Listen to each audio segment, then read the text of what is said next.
मैं एक बेटी हूं। लोग कहते कि मुझे तो घर का काम ही करना है। क्या करूंगी पढ़ के, रेगुलर कॉलेज जाके, कोचिंग ज्वाइन करके, लैपटॉप मंगा के। 2-4 साल बाद जब शादी हो जाएगी तो फिर पति कमा के देगा ना पैसे। और जिनका पति कमा रहा है उनके तो घर में एक ही काफी है कमाने वाला। लड़की क्या करेगी पैसे कमा के? पैसे तो हस्बैंड देगा ना, पापा देंगे, भाई देगा।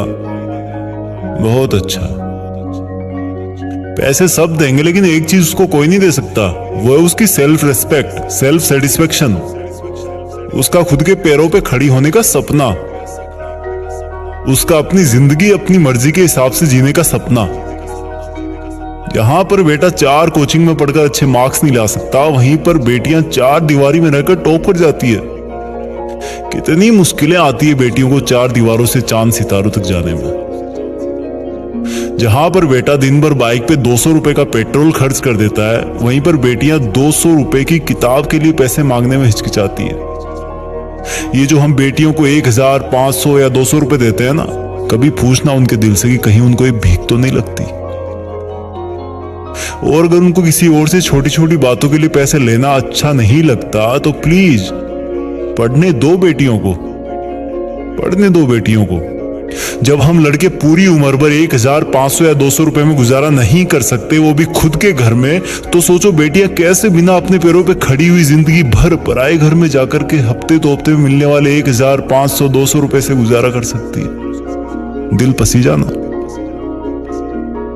देखो, अगर आप लड़की के बड़े भाई हो, हस्बैंड हो या पेरेंट्स हो, तो उनकी पैरों पे खड़ी ना होने वाली सिचुएशन अपने ऊपर लेके देखो। फिर भी ऐसा लगे कि बेटियां सिर्फ माँ बाप, भाई या हस्बैंड की कमाई से काम चला लेगी, तो मैं कहूं उस तरीके से आज ही हिसाब लगा के देख लेना। डियर पेरेंट्स, ये जो चहकने वाली चिड़िया जैसी बेटी है ना आपकी, वो किसी दिन दूसरे घर की बहू बनेगी। और वो वहां जाने के बाद आपको अपनी प्रॉब्लम कभी नहीं बताएगी, क्योंकि वो आपको रुलाना नहीं चाहती। उसे अपने ससुराल की इज्जत बनाए रखने को कहा जाएगा। बहनों के बड़े भाइयों, ये जो तुम बड़े रौब से अपनी सिस्टर को कहते हो ना कि घर में रह के पढ़ लिया कर, तो सुन ले बड़े भाई, तू वीकेंड पे ना बाहर जाके थोड़ी पार्टीज कम कर लिया कर। घूमने ना जाओ, मोबाइल से मत पढ़ा करो। इन सब की नसीहत देते रहते हो ना, वही सिस्टर किसी दिन एक परिवार की काम वाली बहू बन के रह जाएगी। बेटियां कहने को तो 2 घरों की होती है, लेकिन असल में कभी कभी ना इधर की होती है ना उधर की। टाइम बदलता है।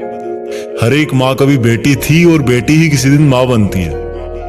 और अगर कोई बेटी इस वक्त जीत फिक्स के इस वीडियो को देख रही है ना, या सुन रही है, तो सुनो बेटी, अगर तुम भी बेटी की माँ बनो किसी दिन, तो अपनी कहानी जरूर सुनाना उसको। शायद सब लोग बेटियों को बेटों के बराबर स्वीकारना शुरू कर दें। जब रक्षाबंधन आए तब भले ही तुम अपनी बहन या बेटी को गिफ्ट ना देना, लेकिन उसको एक वचन जरूर देना कि चाहे कुछ भी हो जाए बेटी, मैं तुम्हें तब तक पढ़ाऊंगा जब तक तुम्हारे सपने पूरे नहीं हो जाते। और ये वचन तुम राखी बनवाने के बाद नहीं दोगे, पहले तुम ये वचन दोगे तब वो तुम्हें राखी बांधेगी। और मेरी बहन, अगर तुझे भी कुछ मांगने को कहा जाए ना, तो तू ये मांगना कि भैया या पापा, मैं इस घर से जाने के बाद तभी खुश रह पाऊंगी जब मैं अपने पैरों पर खड़ी हो जाऊंगी, नहीं तो मैं खुलकर नहीं जी पाऊंगी और आपको अपनी प्रॉब्लम कभी बताने वापस नहीं आऊंगी। आओ कुछ बदलाव करते हैं। जय हिंद।